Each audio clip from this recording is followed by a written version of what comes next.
Hey guys, today we're gonna wash this E36 M3. We're gonna show you the proper washing techniques and how we do it. We're gonna show you the products we use, a couple of tips and tricks as well.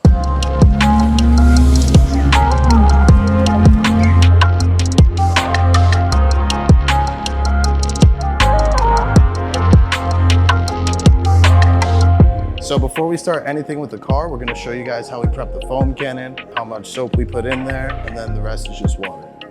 It's all about the ratio. So we're just gonna put about 2 ounces in there and then add about 12 ounces water. So here we have our active pressure washer. This thing's pretty cool. You get 1800 PSI, and the best part about it is it has a pretty cool blow-off valve.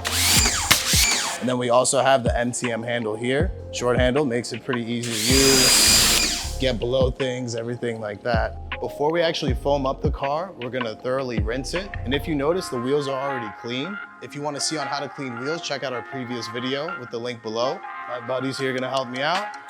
We'll go ahead and start rinsing this.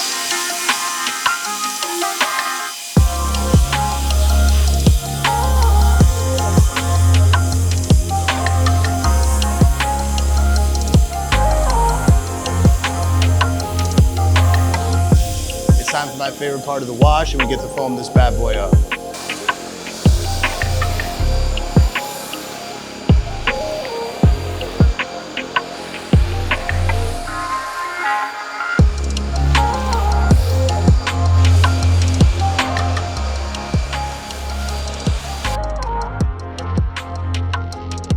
John, you ready?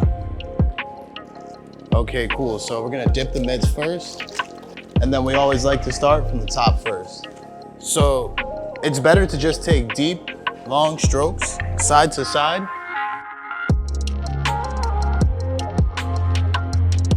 Once we reach the bottom of that panel, now I'm gonna flip the mitt to the other side that's clean and start the same process over here.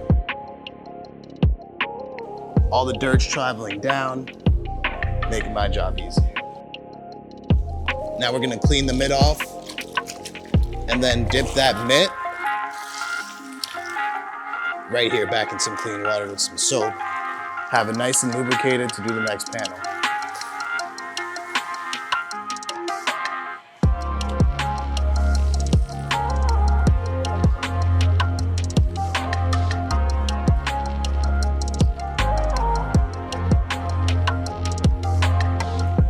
Flip the mitt again. I'm gonna hit the front bumper now. It's definitely important to get into all these crevices. I like to go right here. Dirt loves to hide.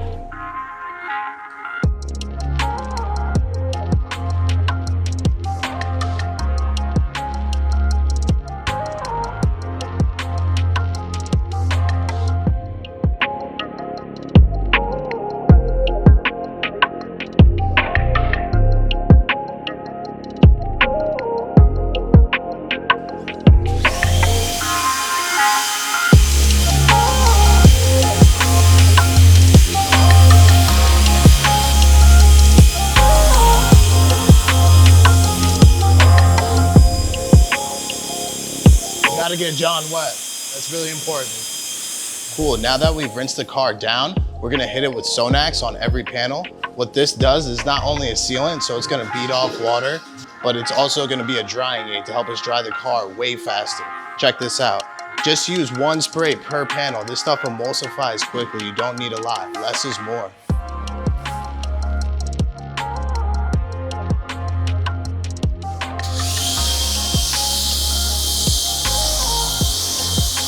You definitely want to thoroughly rinse this stuff off, because if it dries up on the car, you will be left with some staining. Then you got to work twice as hard. All right, so next we got our handy Master Blaster. This is going to help us dry the car. It's got two 4-horsepower motors, giving it a total of 8 horsepower. It's pretty crazy. Check this out.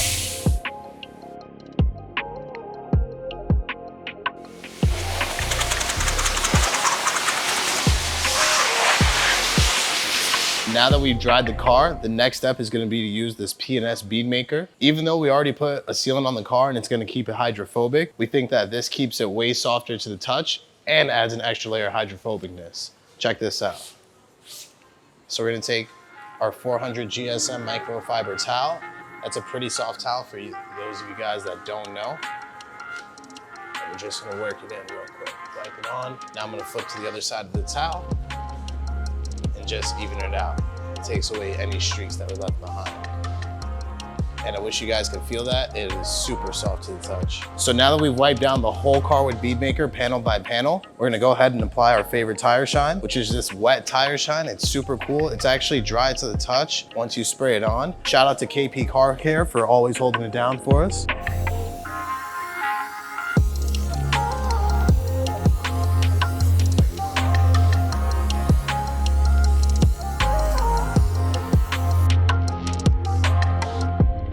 Now that we put our tire shine on, the last step is to clean the glass. The reason why we left this last, so that way if you got any of your Bead Maker smeared, anything like that on the glass, it's easy to wipe off. You don't have to do double the work. We're gonna open the door and wipe down the top part of the window. Believe it or not, there's always tons of dirt hiding right there. Cool, so now that we've done all the steps to wash your car, the next step that we like to do is pull it outside. That does two things. We get to sun check the car, make sure that everything is done right. We're also gonna check for drips anywhere on the car. You know, when you move a car, there's some water that's always hidden in there.